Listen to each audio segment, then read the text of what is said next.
بسم اللہ الرحمن الرحیم۔ شروع کرتا ہوں اللہ کے نام سے جو بے انتہا مہربان نہایت رحم کرنے والے ہیں۔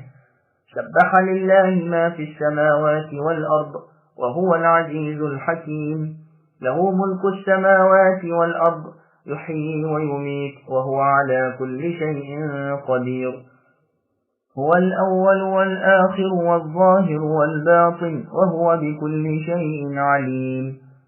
آسمانوں اور زمین میں جو ہے سب اللہ کی تسبیح کر رہا ہے، وہ اللہ زبردست ہے، باحکمت ہے۔ آسمانوں اور زمین کی بادشاہت اللہ ہی کی ہے، وہی زندگی دیتے ہیں اور موت بھی، اور وہ ہر چیز پر قادر ہے۔ وہی پہلے ہے اور وہی پیچھے، وہی ظاہر ہے اور وہی مخفی ہے، اور وہ ہر چیز کو بخوبی جاننے والے ہیں۔ سامعین، اب اس سورت کا تعارف سماعت کیجیے۔ سورہ نبی داؤد وغیرہ میں ہے کہ رسول اللہ صلی اللہ علیہ وسلم سونے سے پہلے ان صورتوں کو پڑھتے تھے جن کا شروع سبح یا یسبح ہے، اور فرماتے تھے کہ ان میں ایک آیت ہے جو 1000 آیتوں سے افضل ہے۔ جس آیت کی فضیلت اس حدیث میں بیان ہوئی ہے، غالباً وہ آیت هو الاول والآخر ہے، واللہ اعلم۔ اس کا تفصیلی بیان عن قریب آ رہا ہے انشاءاللہ۔ سامعین، بدایتوں کی تفصیل سماعت کیجیے۔ اللہ کی تسبیح ہے۔